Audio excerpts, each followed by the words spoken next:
গল্প করতে করতে ঘুমকুমারী রুহি এক পর্যায়ে রিমার কাঁধে মাথা রেখে ঘুমিয়ে যায়। তা দেখে তামিম এগিয়ে আসে এবং বোনকে কোলে নিয়ে তার জায়গায় শুইয়ে দেয় আর একটা খাতা টেনে দেয় গায়ের উপর। এরপর আবারও সবাই আড্ডা দিতে থাকে। সকালে সূর্যের আলো এসে চোখে মুখে পড়তেই আসমিন চোখ খুলে তাকায়। চারপাশে তাকিয়ে দেখে এক একজন এক একভাবে শুয়ে ঘুমিয়ে আছে। কথা বলতে বলতে যে কখন চোখ লেগে এসেছে কেউ জানে না। যেভাবে ছিল ওইভাবেই শুয়ে ঘুমিয়ে গিয়েছিল সবাই। আসমিন থাকার রুহির দিকে নীলা আর রিমা রুহির উপর হাত পা দিয়ে জড়িয়ে ধরে শুয়ে আছে। আসমিন তা দেখে বিড়বিড় করে বলে, ইস, এরা কত দেখছি আমার বউকে চেপে মেরে ফেলবে। আমার বউয়ের কিছু হলে তখন আমার কি হবে? না, এদের যেভাবেই হোক আমার বউয়ের থেকে সরাতে হবে, নয়তো ওদের চাপে আমার বউ আলুভর্তা হয়ে যাবে। এসব বলে আসমিন তামিমকে ডাক দেয়, এই তামিম, ওঠ তাড়াতাড়ি। তামিম ঘুমু ঘুমু কণ্ঠে বলে, এই ডাকছিস কেন? ঘুমাতে দে ভাই। আসমিন এবার একটু জোরে কানের কাছে গিয়ে ডাক দেয়। তামিম লাফিয়ে ওঠে আর বলে, এই তোর কি হয়েছে রে? আসমিন বলে, ওদের থেকে আমার বউটাকে বাঁচা ভাই। তামিম ভ্রু কুঁচকে তাকায় রুহিদের দিকে, দেখে এই অবস্থায় এখন কি করবে, ওদেরকে কিভাবে সরাবে। এসব ভেবে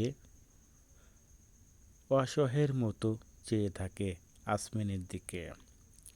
আসমিন ফোনে সাউন্ড দিয়ে রিংটোন বাজে ওদের কানের কাছে ধরতে লাফ মেরে ওঠে নীলা, রিমা। হঠাৎ এমন ঘুটে শব্দে তাদের জান বেরিয়ে আসার উপলব্ধি। রিমা বলে, কে? কি হয়েছে? আমার কানটা গেল। এদের চিল্লাচিল্লিতে সবারই ঘুম ভেঙে যায়। তামিম রিমার এমন অবস্থা দেখে উচ্চ শব্দে হেসে দেয় আর রিমা ব্যাককেলের মতো তাকিয়ে থাকে। রুহিও ঘুমু ঘুমু চোখে উঠে বসে। এই মুহূর্তে রুহিকে কেমন বাচ্চা বাচ্চা লাগছে। সদ্য ঘুম থেকে উঠে রুহিকে দেখে আসমিনের হৃৎপিণ্ড থমকে যাওয়ার উপলব্ধি। আসমিনের মনে এক বাসনা জেগে ওঠে, তার সামনে থাকা মেয়েটিকে শুইয়ে দেওয়ার বাসনা। কিন্তু এতগুলো মানুষের সামনে এটা করা যাবে না। আসমিন বুকে হাত দেয় আর বিড়বিড় করে বলে, ইস, আমি মরেই যাব। কবে যে আমার নিজের করব পাখিটাকে। কবে যে ঘুম থেকে চোখ খুলেই প্রতিদিন সকালে তার এই মোহনী রূপ দেখে নিজেকে মাতাল বানাবো। সবাই এক একে উঠে নিচে নেমে আসে, তবে রুহি ওইভাবেই বিছানায় বসে থাকে, ওঠে না।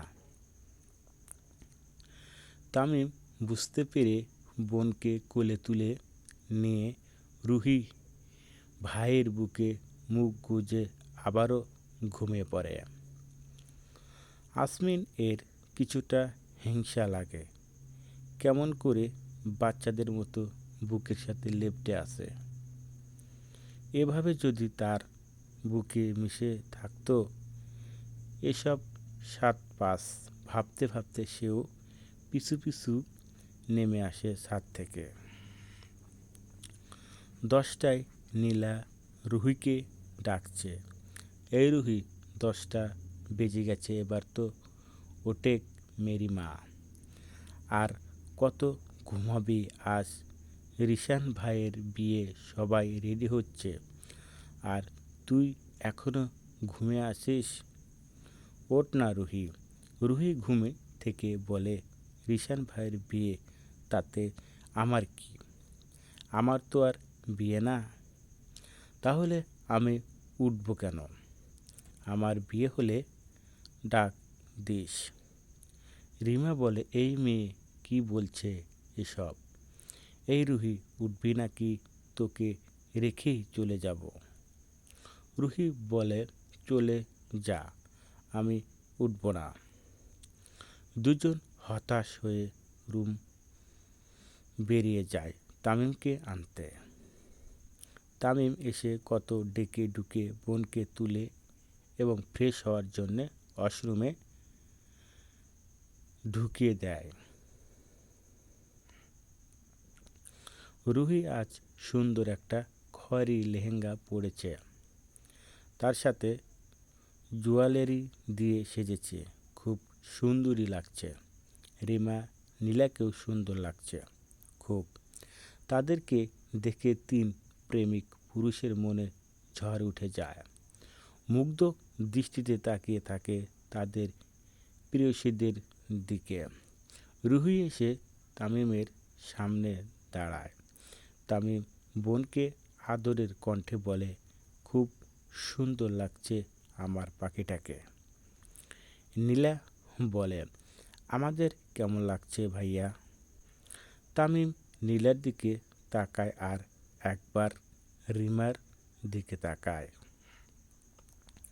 রিমা হাসি হাসি মুখ নিয়ে তাকিয়ে আছে তামিমের দিকে। তামিম নীলাকে বলে, তোকে তো খুব সুন্দর লাগছে বুনু, তবে ওকে বরাবর মতোই শাকচুন্নির মতো লাগছে। রিমার হাসি মাখা মুখটা সাথে সাথে মলিন হয়ে যায়। অন্ধকার নেমে আসে তার সারা মুখমণ্ডলে।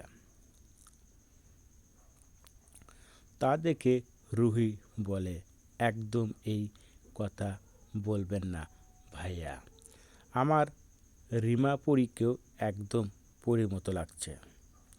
তামিম তাকায় রিমার দিকে। রিমার মলিন মুখটা দেখে তামিমের বুক কেমন চিনচিন ব্যথা সৃষ্টি হয়। মনে মনে বলে, একটু বেশি বলে ফেললাম নাকি? কনের বাড়ি মিতালি রহমান মা বাবা একমাত্র মেয়ে। রিশান আর মিতালি একে অপরকে ভালোবেসে 3 বছর তাদের সম্পর্ক, অবশেষে পরিবারের মতেই তাদের বিয়ে হচ্ছে। রুহি আজকে থেকে রুহির পিছনে ঘুরঘুর করছে মিতালার চাচাতো ভাই আকাশ। রুহি যেখানে যাচ্ছে সেখানেই যাচ্ছে। রুহি একেবারে বিরক্ত হয়ে যাচ্ছে। এখন রুহির একটা চেয়ারে বসে আছে, সাথে নীলা আর রিমাও আছে। তখনই সেখানে আকাশ আসে, একটা চেয়ার টেনে রুহির পাশে বসে। আর কত ইগনোর করবে, তাই 4 জন মিলে কথা বলতে থাকে আর মাঝে মাঝে হাসাহাসি করছে। তা দূর থেকে আসমিন দেখে রাগে কটমট করছে, তার চোয়াল শক্ত হয়ে গেছে রাগে, হাত নিষ্পিস করছে আর বিড়বিড় করে বলছে, দেখো কিভাবে হেসে হেসে কথা বলছে, আর আমার সাথে কথা বললেই যেন তার হাসি উধাও হয়ে যায়। বজ্জাত মেয়ে, একবার কাছে পাই পরে বুঝাবো কত ধানের কত চাল। রুহি বলে, তোরা বস, আমি একটু আসি। এই বলে রুহি ওয়াশরুমে যাওয়ার জন্যে ওয়াশরুমের কাছাকাছি যেতেই কেউ একজন হ্যাঁচকা টানে দেয়ালের সাথে মিশিয়ে নেয়। সাথে রুহির মুখ হাত দিয়ে চেপে ধরে। রুহি ভয়ে ভয়ে তাকায়। সামনের দিক দেখতে পায় আসমিন তার দিকে অগ্নি দৃষ্টিতে তাকিয়ে আছে। তার দিকে যেন তার চোখের আগুন দিয়ে সামনে থাকা রুহিকে জ্বালিয়ে দেবে। রুহি ভয়ে ভয়ে বলে ওঠে, আমাকে এখানে এনেছেন কেন? আর এভাবে ধরেছেন কেন আমাকে? আসমিন দাঁতে দাঁত চেপে বলে ওঠে, ওই ছেলের সাথে তোমার কি? হ্যাঁ, এত হেসে হেসে কথা বলার কি আছে? রুহি আসমিনের কথা কেঁপে ওঠে আর বলে, আমি কি করব? ওই ছেলেই তো আইছিল থেকে আমার পিছনে ঘুরঘুর করছে। আমি কি করব? আসমিন বলে, আর যেন কোনো ছেলের সাথে না দেখি, আর পুরোটা সময় এখন আমার সাথে থাকবে। এই বলে আসমিন রুহির হাত ধরে হাঁটা ধরে।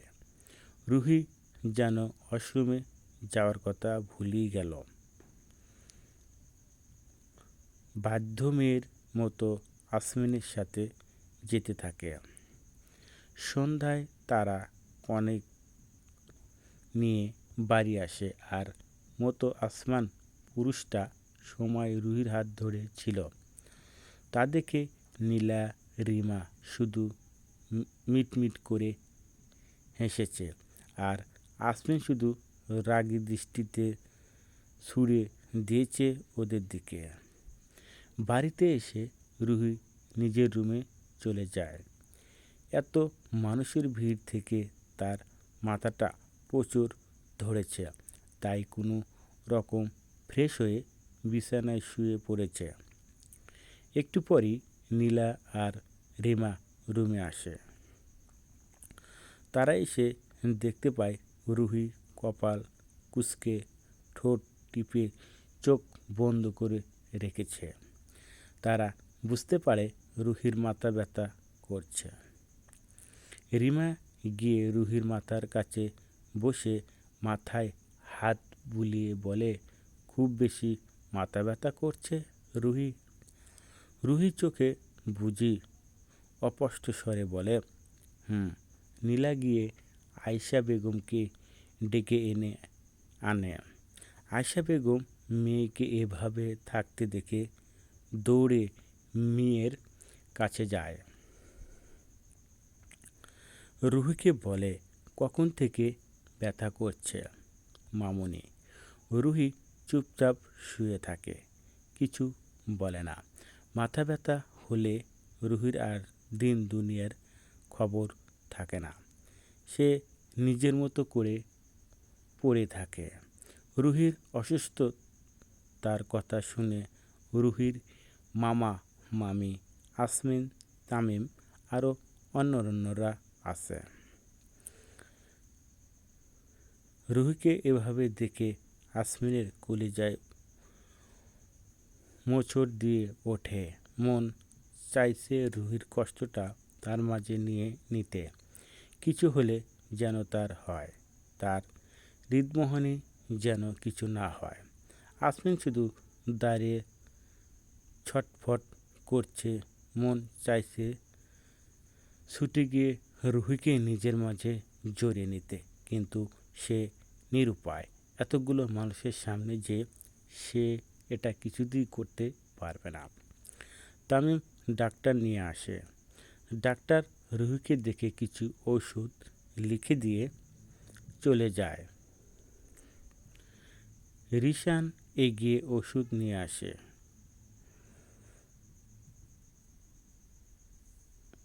আয়েশা বেগম রুহিকে ওষুধ খাইয়ে দেয়, সাথে ঘুমের ওষুধও ছিল। তাই রুহি কিছুক্ষণের মধ্যে ঘুমিয়ে যায়। সবাই একে একে রুম থেকে চলে যায়, কারণ বিয়ে বাড়ির অনেক কাজ পড়ে আছে। রুহিকে ঘুমে পড়তে দেখে তামিম রুহির কপালে একটা চুমু খায় এবং নীলা আর রিমার দিকে কিছু একটা ইশারা করে। রিমা নীলা মুচকি হেসে রুম থেকে বেরিয়ে যায়। আয়েশা বেগম আগেই চলে গিয়েছিল মেয়েকে ঘুমাতে দেখে। তামিম এখন শুধু তামিম আর আসমিন রয়েছে রুমে। তামিম একবার আসমিনের দিকে তাকায়, তারপর রুম থেকে বেরিয়ে যায়। আসমিন ধীরে ধীরে গিয়ে রুহির পাশে গিয়ে বসে। রুহির মূল্যবান মুখটার দিকে তাকিয়ে থাকে এক দৃষ্টিতে। নিজের হাত দিয়ে রুহির পুরো মুখটা ছুঁয়ে দেয়, একটু নড়ে রুহির কপালে চুমু দেয়। এরপর রুহির হাতটা ধরে নিজের হাতে মুঠোয় নেয় আর বলতে শুরু করে, পাখি, তোমার খুব কষ্ট হয়েছে তাই না? দেখো, আমারও খুব কষ্ট হচ্ছে, খুব ব্যথা করছে। এই এখানটায় বুকের বাম পাশে দেখে বলে, তোমার কিছু হলে আমার কি হবে বলো? তোমাকে ছাড়া যে আমি একেবারে শূন্য। তুমি বিহীন এই আমিটা কিছুতেই বেঁচে থাকতে পারবো না, মরেই যাব।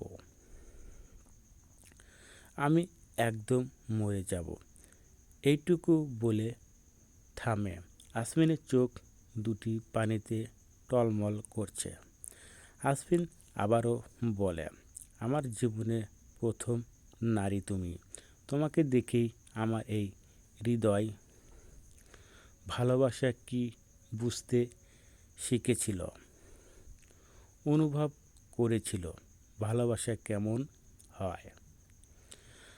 5 বছর আগে যখন তোমার প্রথম দেখেছিলাম, সেই দেখায় তুমি আমার হৃদয়টা হরণ করেছিলে।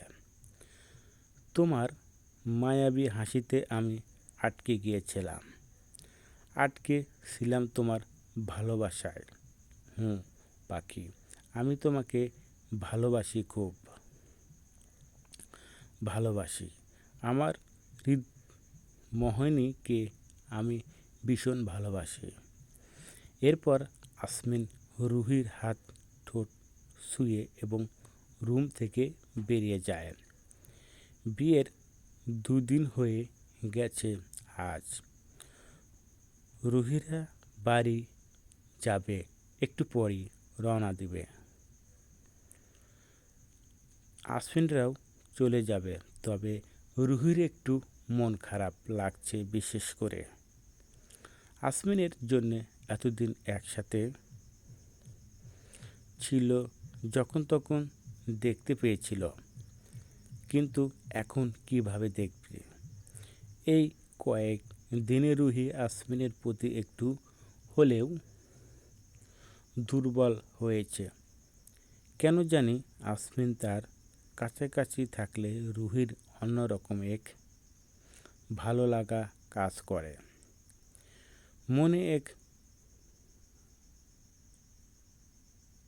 অনুতপ্ত আনন্দ পায়। কিন্তু এখন তো দুজন আলাদা হয়ে যাবে, এই ভেবে মন খারাপ করে ফেলে। পরক্ষণেই রুহি মনে পড়ে, এই রে, আসমিন তো তাদের কলেজের স্যার, কলেজে তো দেখাই হবে। এইটা ভেবেই রুহির ঠোঁটের কোণায় হাসি ফুটে ওঠে আর নিজেকে নিজেই বলে, রুহি, তুই আসলে একটা গাধি। উনি যে তোর কলেজের স্যার এটা ভুলে বসে আছিস। কবে যে নিজেকে নিজে ভুল যাস আল্লাহ জানে।